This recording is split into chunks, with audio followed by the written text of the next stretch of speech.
partner was getting a hair transplant initially because he was receding and I didn't like my hairline. I had kind of a widow's peak, it was sort of like an M shape, and I've always been teased about my forehead, and that doesn't bother me so much, but it was more just that I felt like I couldn't just go on holiday and just tie it up, and I just had a lot of issues with, I just didn't have a lot of confidence with having my hair any other way but just like down and covered. So I thought that would be the answer to my problems, but a new problem was then created because I still can't have my hair like that.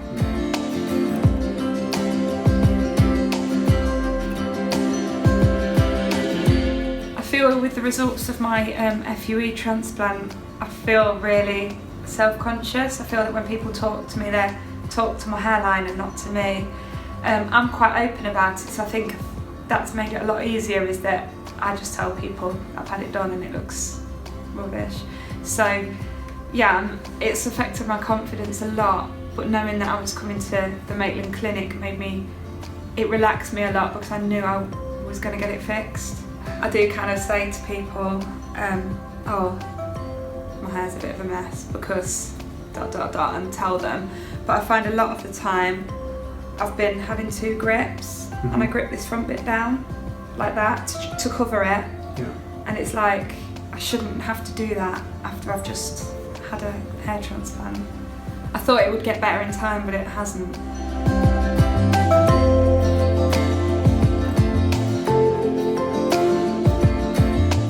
I feel like with how my hair is at the minute, I feel quite self-conscious of it. I tell you, the only time since I had my FUE done that I've actually felt pretty was when I tried my wedding dress on that I've bought, and I said this is the only time I've actually felt nice, and that was because I had a wedding dress on, and I've never felt good since I've had it done.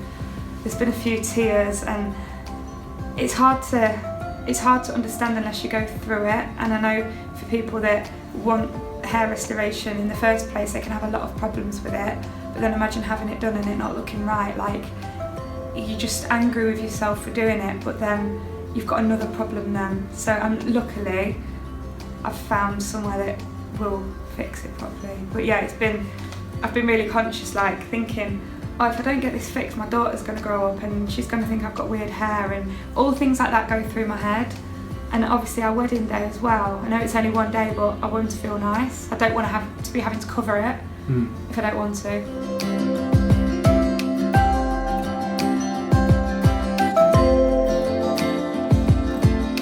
So after my, I realised that my FUE wasn't what I hoped it would be, I started researching why. And I looked on YouTube and I found a lot of videos explaining like the various techniques that create a bad hair transplant, and I'd say like the corners that kind of get cut, or maybe certain surgeons aren't as sort of qualified as Dr. Ball is. And I found a video by a guy called Joe Tillman. I think he's called the Hair Transplant Mentor on YouTube, and he's like he's just full of like knowledge, and he knows a lot of the clinics and he knows a lot of people sort of, and he's from Canada, but he was talking about a lot of the UK reality stars that had bad hair transplants. So I kind of just reached out to him for some advice really, and asked him where the best place to go is, and he's really in the know with kind of this industry of hair transplants. So yeah, he just gets it, and he just knows, like he understood how I felt straight away. So already we got this formed this little kind of bond, and then he recommended the Maitland Clinic purely based on the natural results that they achieve. They did a ballet dancer called Diva, and her transplant just looks amazing. It's just like you would not even know, it's so natural.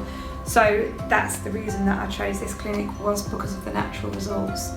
And I like the fact that they only do 1 patient a day, so you know that when you come in, like you are their sole priority, and they're not like rushing you and leaving gaps in your hair because they've got someone else in, and they genuinely care.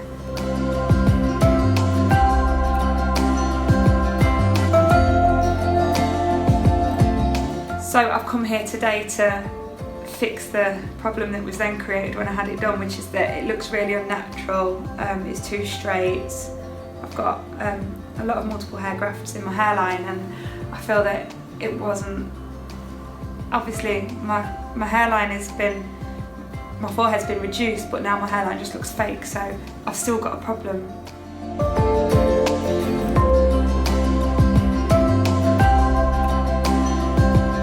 I feel like I'm hoping to achieve just more of a natural look. Like, I'm not one of these people that's constantly on the quest for perfection, but I do feel that what I've got now, look, it's substandard. I don't feel that it's really acceptable to have to walk around like that in 2018.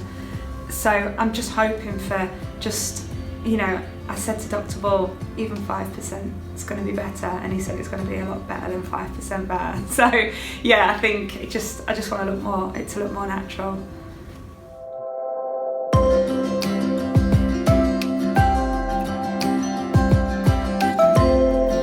I would say for anyone that was considering getting it done, this is as important as making a decision to have surgery. And I was a bit naive, and I thought, well, moving a hair is moving a hair. I didn't understand about different sort of follicles and things like this. So for me, I would say really, really do your research, because honestly, like, there's so much kind of press about surgery that goes wrong, but not enough about hair surgery. And there really are, like, in my opinion, I'd say there are probably more bad surgeries out there than good ones. So research your surgeon as well. Like, you need to know who's going to be doing it. Make sure that that surgeon is going to be there doing it on the day. Look at their qualifications. Look at what they're sort of part of in terms of like bigger kind of organisations, and they've got like the right kind of qualification. Yeah, basically things like that. Look at their work. And most importantly, I would say, like, there's a lot of communities and forums out there, I think, with some people on there that really know what they're talking about. I definitely would speak to people that have had it done, and like watch somebody like Joe Tillman, watch his videos and ask you the right questions.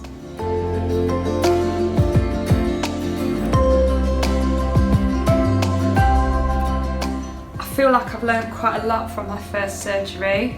I've actually learnt a lot about hair transplants and how they're performed and what makes a good transplant. Unfortunately, I learnt that after my transplant, not before.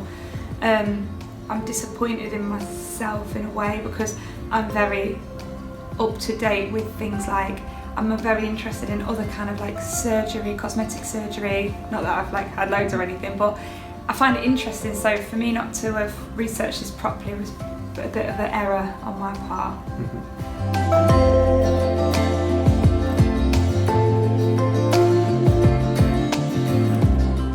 I feel now I can definitely spot a hair transplant. From a mile off. Yeah. From a mile off. I think once you're in the club, you're in the club. Yeah. But I can also spot a good one and a bad one.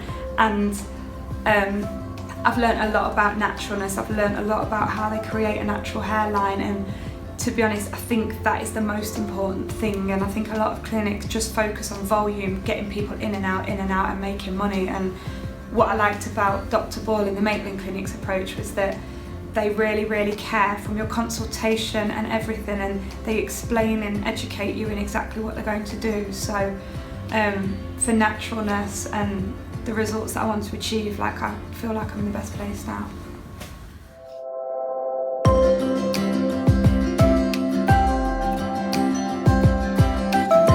I think some clinics will have, you know, men or women that walk in that are a bit insecure, and it is a weak kind of area for them, and the clinics will go, yeah, we'll have you looking like, I don't know, the biggest, fullest head of hair you can imagine, and yeah, it will look great. And they also, I think a lot of them don't take into consideration that a lot of this hair loss will continue.